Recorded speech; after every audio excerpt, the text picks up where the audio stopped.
इस कहानी की शुरुआत में हमें एक स्पेसशिप को दिखाता है जहां उस स्पेस में 6 एस्ट्रोनॉट मार्स ग्रह में वातावरण और मिट्टी के परीक्षण के लिए अपने स्पेस से एक कैप्सूल भेजे होते हैं। उसी कैप्सूल के वापस आने का इंतजार कर रहे होते हैं। उसके वापस आते ही अपने शिप से कनेक्ट कर देते हैं। उसके बाद अपने लैब में मिट्टी परीक्षण कर रहे होते हैं। तब देखते हैं एक छोटी जीव जिसका एवोल्यूशन को समझने की कोशिश करते हैं, लेकिन रोरी नाम का एक एस्ट्रोनॉट एक कैप्सूल को टाइमिंग में सेट करने के लिए उस स्पेस से बाहर की ओर निकल जाता है। उसके बाद सफलतापूर्वक सेटअप कर लेता है और वापस सभी एस्ट्रोनॉट बहुत खुश हो जाते हैं। डॉक्टर अनपेंसिस उस जीवन के एवोल्यूशन को माइक्रोस्कोप में देख रहा होता है और उसे बढ़ते देख सभी एस्ट्रोनॉट काफी खुश हो जाते हैं, लेकिन इनकी खुशी ज्यादा देर तक नहीं टिकने वाली होती। वो जीव एक खतरनाक क्रिएचर में बदलने वाला है। ये बात किसी एस्ट्रोनॉट को नहीं पता। अभी उस जीव को करंट का थोड़ा झटका देकर उठाने की कोशिश करते हैं, पर वो जीव नहीं उठता।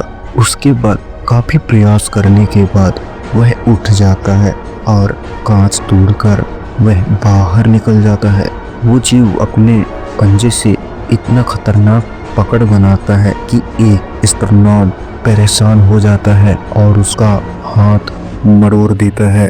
उसी क्रिएचर के बगल में एक चूहा को रखा जाता है।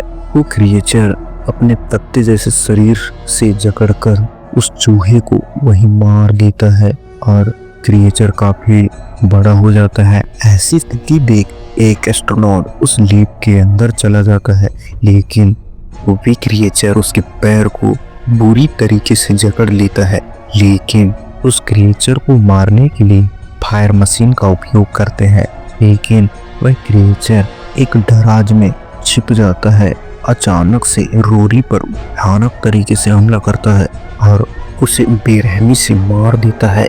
अब सिर्फ 4 ही एस्ट्रोनॉट ही बचे होते हैं और काफी भयानक और काफी बड़ा हो चुका था।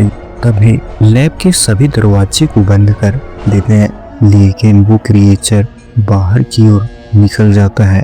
तभी 4 एस्ट्रोनॉट पर डर का काफी माहौल बन चुका होता है और कम्युनिकेशन पर पूरी बात बताते हैं।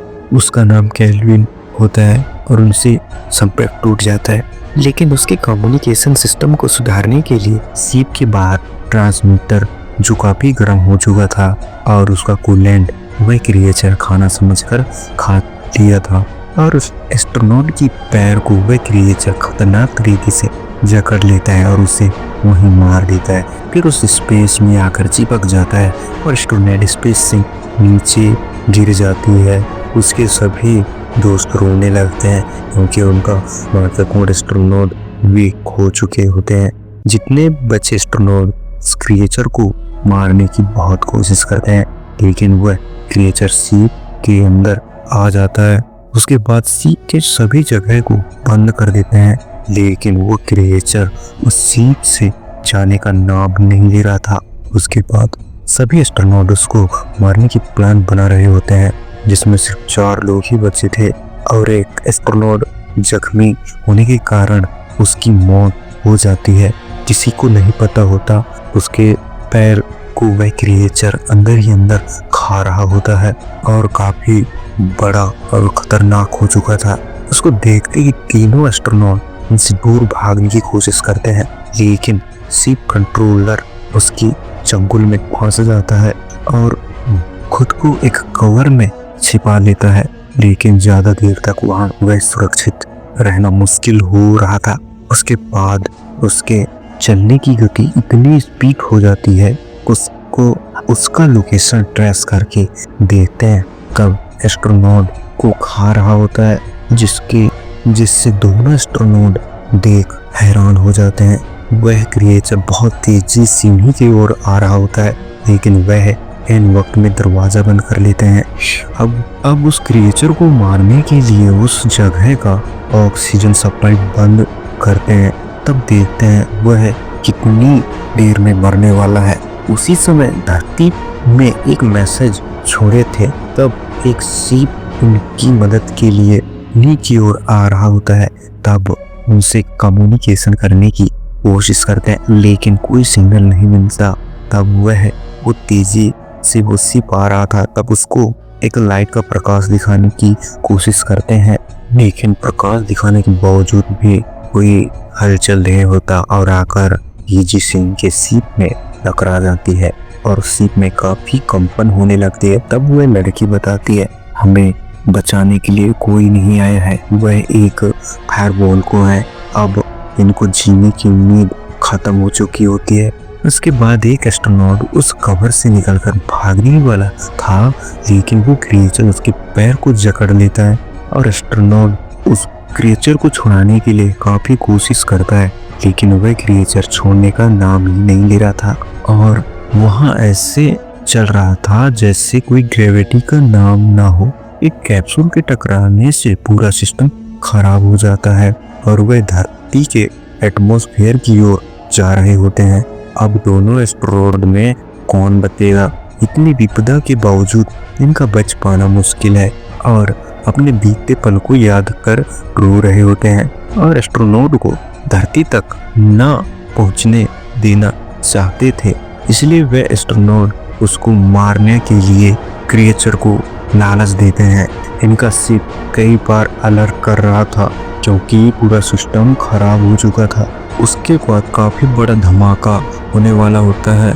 तब एक एस्ट्रोनॉट के पीछे वह क्रिएचर पड़ जाता है और दरवाजा बंद कर अंदर आ जाता है, लेकिन क्रिएचर भी कम नहीं था, उस आदमी को जकड़ लेता है। तब वह इंजन में उस कैप्सूल को अलग कर देता है। धरती की ओर तेजी से यह गिरने लगता है। लेडीज एस्ट्रोनॉट अपनी अंतिम इच्छा रिकॉर्डिंग करती है और कहती है, मैं अगर धरती पर नहीं पहुंच पाई तो मेरी ये रिकॉर्डिंग सुन लेना। यहाँ तक एक खतरनाक क्रिएचर घुस आया था जो सभी लोगों को मार दिया है। उसके बाद उसका सिग्नल चला जाता है और उस एस्ट्रोनॉट को खतरनाक तरीके से वह क्रिएचर जकड़ लेता है, लेकिन एस्ट्रोनॉट जैसे तैसे कर एक समुद्र में गिरता है जहाँ कुछ मछुआरे मछली पकड़ रहे थे। कैप्सूल को गिरते देख उसके पास चले जाते हैं और देखते हैं वह एस्ट्रोनॉट खोलने के लिए मना कर रहा होता है क्योंकि वह क्रिएचर कहीं बाहर न आ जाए, लेकिन मछुआरे उस कैप्सूल के दरवाजे को खोल देते हैं। अब बताओ धरती में वह क्रिएचर रहेगा या इंसान? वीडियो अच्छी लगी हो तो सब्सक्राइब और लाइक जरूर कर देना।